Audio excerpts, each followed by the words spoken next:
Now, the Labour leader Keir Starmer has, we're told, backed a ban on transgender athletes in women's sport, saying that common sense has to prevail in terms of safety and integrity of sport.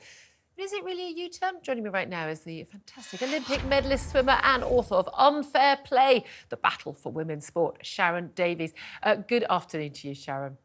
Afternoon, Julia. Always good to be joined by you. Now, you've been, like me, banging on about this for an awfully long time. We've had many a conversation critical of Keir Starmer with his, what percentage of women are, have a penis and all of that nonsense.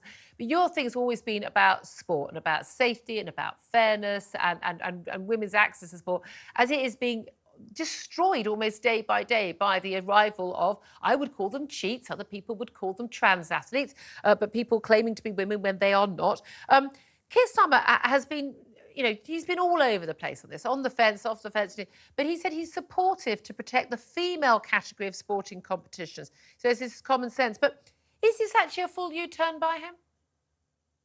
I don't know, but I mean, what I would say, first of all, if you want to protect the female classification, you have to know what a female is. That is the fundamental thing. We have no ability to protect biological females if we can't identify and clarify what that is. So this Friday, there is a bill coming into the House of Commons, which is about clarifying the Equality Act. And that would be a very, very good step if he and the Labour Party would support that. And then I'd like him to keep his word. If he's saying, no, let's use common sense. Well, yes, let's use common sense, but we haven't been able to use that since 2015. So that's a long time that we've been eroding women's sport. And just in the last couple of weeks, we've had a league of 6,000 young female footballers up in Yorkshire that have been told by the FA that they're going to close their league down unless they let a boy play with their team. And this is the girls and their parents saying that you're increasing our risk and that it's not fair. So one boy was more important than 6,000 girls to the FA. Wow. And that the World Cricket Association, for example. example. Yeah, that says everything, right? And the World Cricket Association have said, now we will protect the female classification. The ECB have said, no, we're not going to. We're just going to let anyone self-identify into the women's category, into the women's game, which increases the risk of injury to female athletes as well. We did see quite a lot of this has got to be more than elite, though. That's what's really important. We mustn't allow him just to go, this is elite. This has to be all women, whether that's park run, whether that's school sport. These are pathways. This is about encouraging young girls. And young girls' sport hasn't come back to the figures before pre-COVID, whereas boys' sport has. Yeah. And only 2% of the financial dollar goes to women's sport.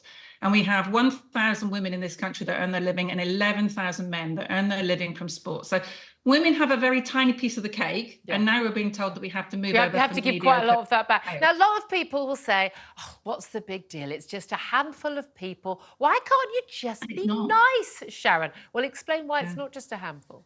Well, it's not, and we're only being nice to males, right? We're not being nice to females because this is their category. This is a category that was created so that female athletes could have an opportunity in sport.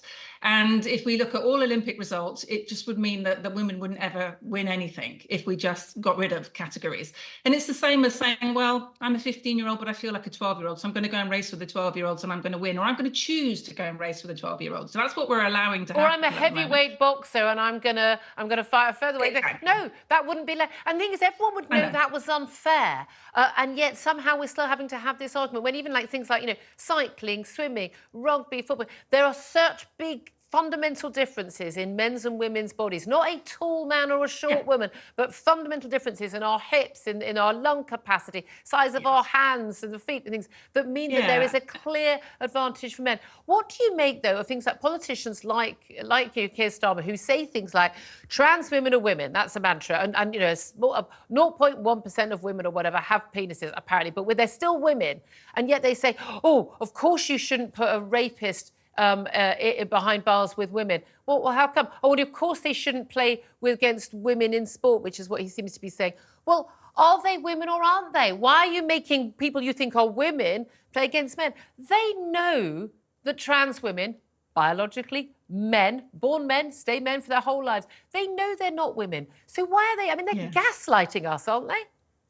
Absolutely. And what is wrong with being a trans woman and being able to identify as a trans woman? Yeah. Or if you're a trans man, identifying as a trans man. I think that's where society has got to get to, where we can identify however we like, but we still are able to believe in the reality of the biology that we actually have, and understand that it will affect things like safety, it will affect things like sport, medicine, rape crisis centres. We need to remain logical and deal with facts and statistics. And my position in sport has always been that there's 18 peer-reviewed studies out there. Not a single one of them says that we can remove the male puberty advantage. And, we have to deal with that. That's what we need to be dealing with, not feelings, because there's no way that we can control feelings. It's impossible. So we have to work with facts and stats. Absolutely. And the categories across sport are there to give everyone across the whole of society opportunities. And I'm with you all the way on the facts, not feelings. And facts should always trump feelings. And it's interesting, when they do want to talk about feelings, it's never the feelings of the women athletes or the young girls at school who would like a chance of winning a race or being on the podium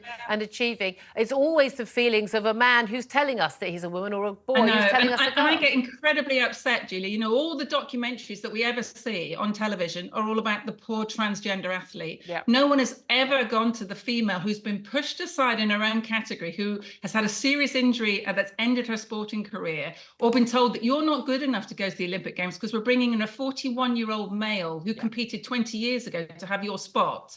No one ever talks to those girls. Absolutely. And that breaks my heart, that the feelings of women are so less important than the feelings of men. Well, Sharron Davies, you're talking up for them. You've been a fantastic advocate on this. I know you've got a lot of abuse and a horrible reaction, but you know what? The majority of the country are behind you, and every woman I know wants to thank you from the bottom of their heart. Sharron Davies, thank you. Keep going. A few words there from Charlie Rowley on this.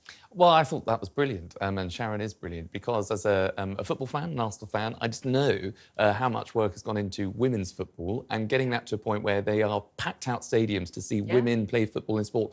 All of that, in football, all of that could be undermined if you don't have that consistency of fairness, if you don't have... It is just about fairness. It's just about fairness. Facts and fairness. I do not trust that Keir Starmer is solid on this one. I think the next time someone criticises him, he will waver on this one. Charlie Rowley, it's been such a pleasure having your company today. Thank you so much. Loved it. Good heated debates.